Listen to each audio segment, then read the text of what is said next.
Selamat malam, semoga kita tetap dalam keadaan sehat. Ya, dan tentunya di sini dibutuhkan suatu pembelajaran yang mandiri. Ya, kita doakan bersama-sama juga biar pandemi ini segera usai agar kita bisa bertatap muka. Jadi untuk topik kita hari ini yaitu restorasi citra. Ya, jadi restorasi itu pada dasarnya bagaimana kita mengembalikan citra yang mengalami degradasi. Ya, degradasi dalam artian di sini berarti citra yang mengalami gangguan dengan proses ini dia mengurangi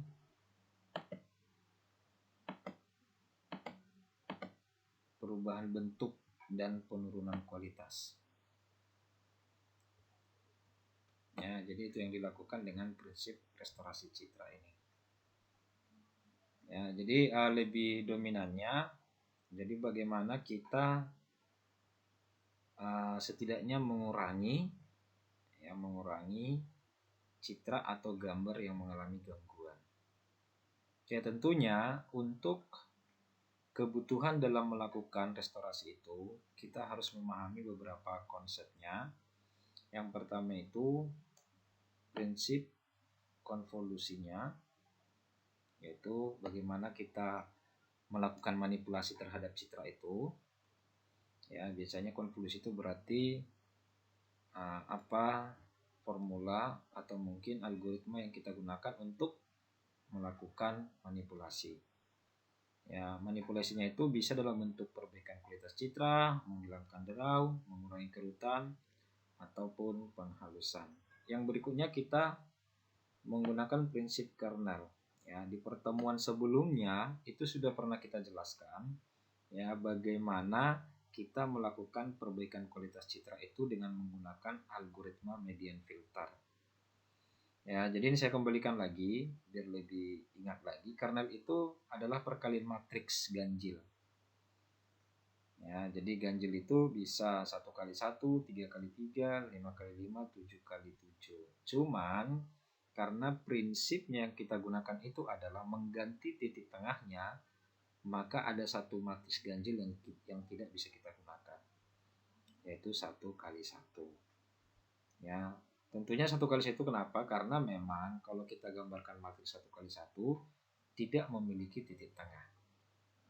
Oke, jadi untuk algoritma arithmetic mean filter, ya apa yang bisa kita hasilkan dari situ? Salah satunya itu terjadinya pengurangan terhadap noise. Ya, jadi citra itu diperbaiki dengan menggunakan harmonic mean filter dengan persamaan ini. Ya, bisa kita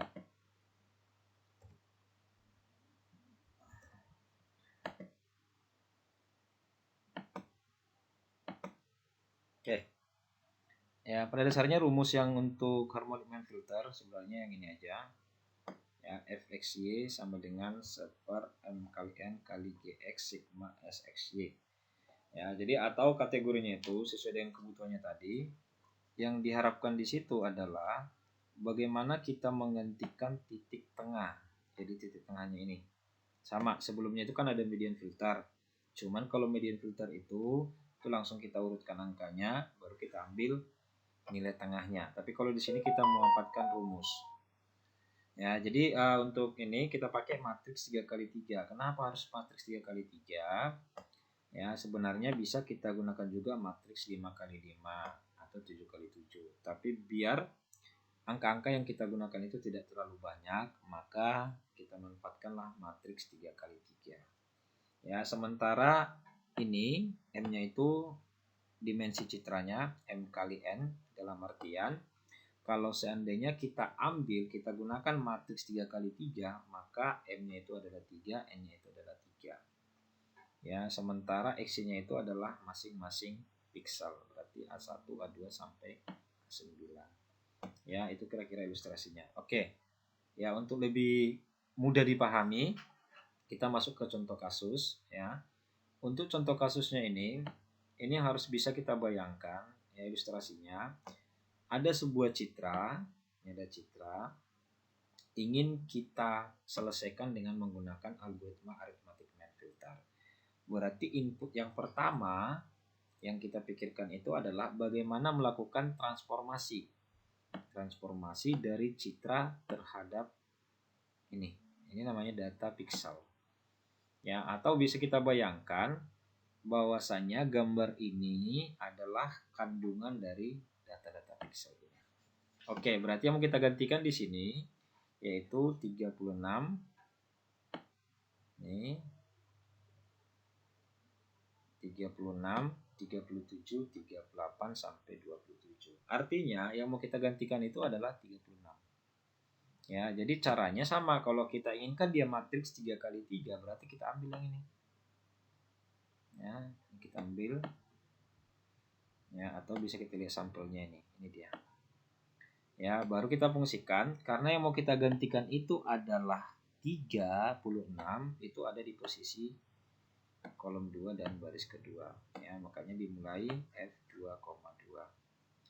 Ya, selanjutnya sesuai dengan rumus tadi yaitu 1 per ya 1 per M kali N, karena kita ambil dia matriks 3 kali 3 berarti M-nya 3, N-nya 3 ya, sehingga 3 kali 3.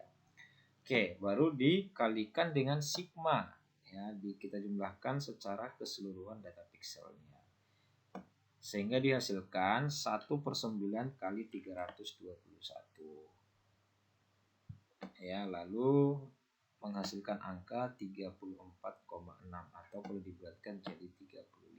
Karena di dalam data pixel itu kita tidak bisa menggunakan angka-angka yang angka-angka koma. Hasilkan 35 berarti logikanya angka 36 ini pada saat nanti selesai semua itu kita gantikan dengan angka 35.